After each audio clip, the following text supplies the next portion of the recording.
Today I'm creating a vintage inspired card with antique book spines using the Altenew Secret Garden 2026 kit. Hi friends, Mehnaz here, and welcome to my very first YouTube video.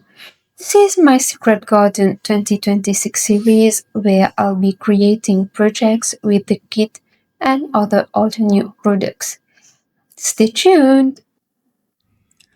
I started by die cutting the decorative pieces using brushed gold cardstock from Altenew. Such a beautiful gold cardstock. For the books, I die cut them directly from plain white cardstock because I wanted to add some ink blending, velvety ink blending on them.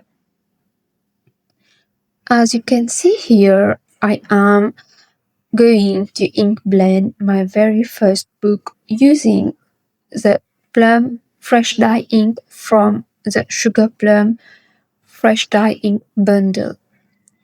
Moving forward, I am now using eucalyptus and forest fern for a green velvety look for my second book, which is from the Frosted Foliage Fresh Dye Ink bundle.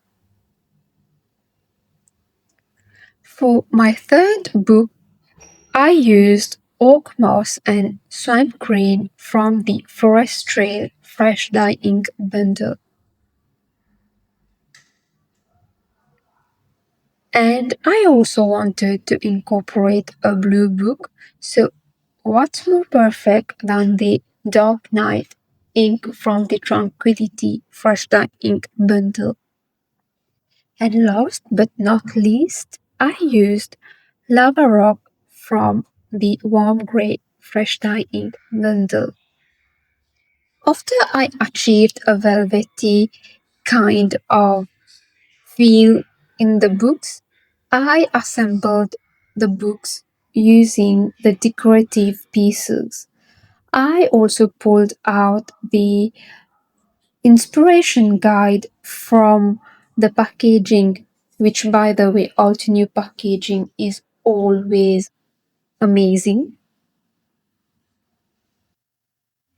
I continued playing with my arrangement until I am happy with what I have.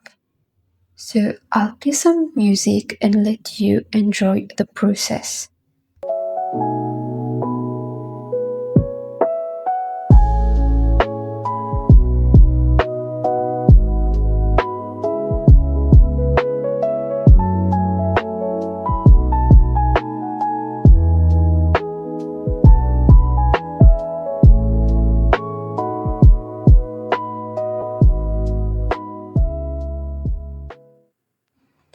Since I wanted a strong antique feel, I wanted to create a vintage wallpaper background.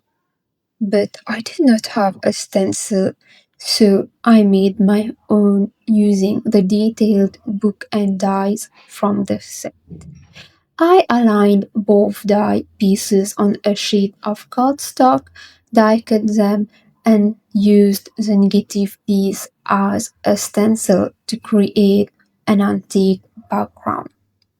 What you could do here, you could use an A7 panel and die cut all through the A7 panel so you line up at one go and you don't have to move the stencil as I am doing here, and it will be easier for you to ink blend the background.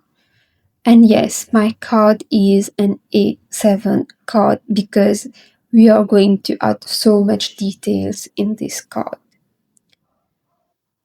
Next, I wanted to incorporate as well the beautiful pedestal vases from the kit. Such a cute little die set to create a cute vase. So for the vines here, I used the houseplant creative die cut from Altenew and I ink blended using the same frosted Foliage Fresh Dye Ink bundle. The small flowers comes from the kit from the Vines and Blooms set. I ink blended the small flowers using the white purple fresh dye ink. Next, I used the bookends as shelves inspired by the genius idea from Jennifer McGuire in a secret garden project. I absolutely had to try it.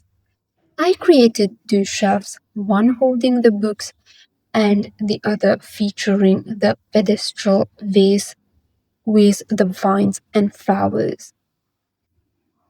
To assemble the card, I experimented with different layouts. Finally, I foam mounted one shelf at the bottom left with three books and placed the second shelf at the top right, slightly extending off the edge of the card for a dimensional look. I adhere the vase, vines, and flowers to complete the scene. Finally, I stamped and die cut the sentiment. You are truly treasured from the Honorable Sentiment set using Obsidian black ink and foam mounted it for dimension. I chose this sentiment because I feel it matches the theme of the card. Antiques are often seen as treasured pieces. And there we are, our very first card in the Secret Garden 2026 series. All products are listed in the description below using my affiliate links at no extra cost to you. Thank you so much for your support. I hope you enjoyed this tutorial. Let me know your thoughts in the comments and don't forget to like and subscribe for more inspiration. Until next time, from my desk to yours, happy crafting! Bye bye!